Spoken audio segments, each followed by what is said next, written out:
Welcome to Opinions Only, the first official show produced by ImagineOnly Productions. I'm here to give you all the film analysis without any of the condescension.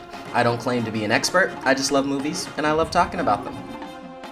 Now, I was gonna wait until later on in the summer to make our debut, but when I saw that all of my favorite film channels were participating in one marvelous scene, I knew that I had to jump in. The MCU is absolutely filled with amazing scenes that give depth to characters, forward multi-film arcs, and send us on emotional roller coasters.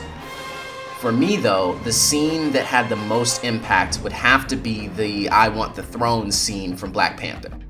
One of the criticisms I've heard coming from many reviewers following Black Panther was that they didn't feel like Killmonger's motivation was strong enough. This was really surprising to me because me and pretty much everyone I knew completely understood where Killmonger was coming from. His motivation could not have been more clear. Many of us even low-key agreed with him. The thing that I really loved the most about Black Panther was that it was a film that didn't try to explain its cultural significance to non-Black audiences.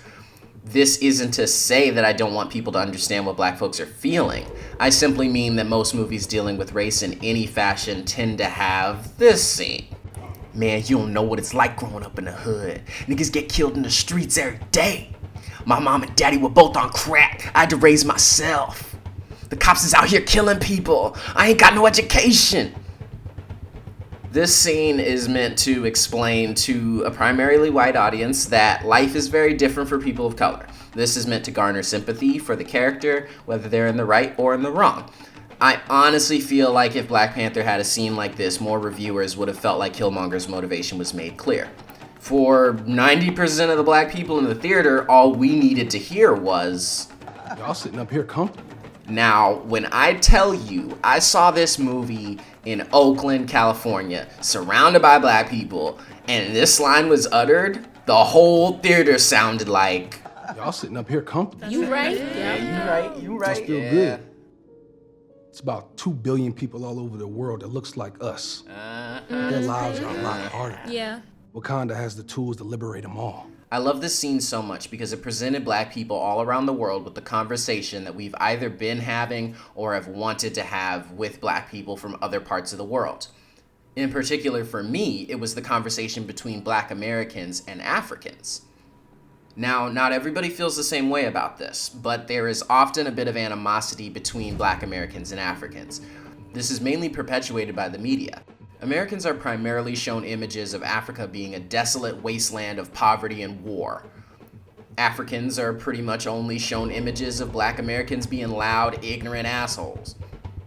This presents us with an unfair view of people who are no different from us at the end of the day. This scene in Black Panther expresses some of that misunderstanding, but through the lens of the Afrofuturist utopia that is Wakanda. T'Challa's in the process of dealing with what it means to be the king of a country that has all of the benefits of avoiding colonialism and has all of the resources to be the most profitable and most stable nation on Earth. Now, this is great for Wakanda, but to the rest of the Pan-African community, this is insanely unfair. Where was Wakanda when our ancestors were being rounded up and forced into slavery? Where are they now while our communities are dealing with violence, drugs, the prison industrial complex, police brutality, etc.? Killmonger isn't right for wanting to wage war on the entire planet, but the feelings he expresses with this single sentence resonate with anyone who shares our skin. The great thing about Black Panther is that it presents us with this utopia that we all wish was real, then reminds us that if it was real, we'd all pretty much be just as mad as Killmonger.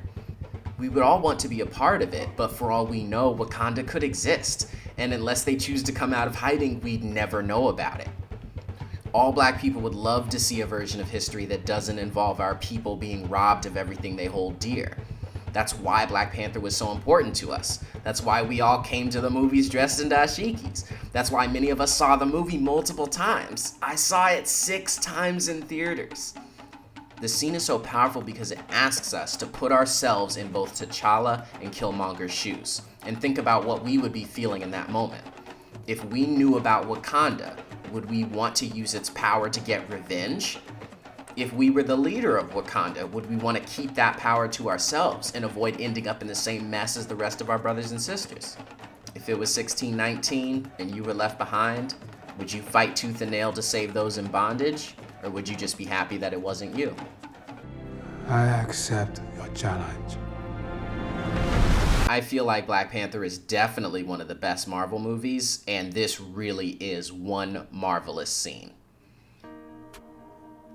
Thanks, guys, for watching the first official episode of Opinions Only. There is more to come, but like I said, we really plan to start releasing over the summer.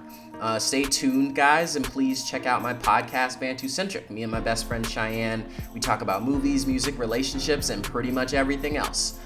We're about 50 episodes in, and we have so many other projects that we want to unveil this year. Also, thank you to Nando V Movies for setting up this amazing series. I'm a big fan of your channel, and I jumped at the idea to be able to be involved in something like this. I really hope my video gets included in the lineup.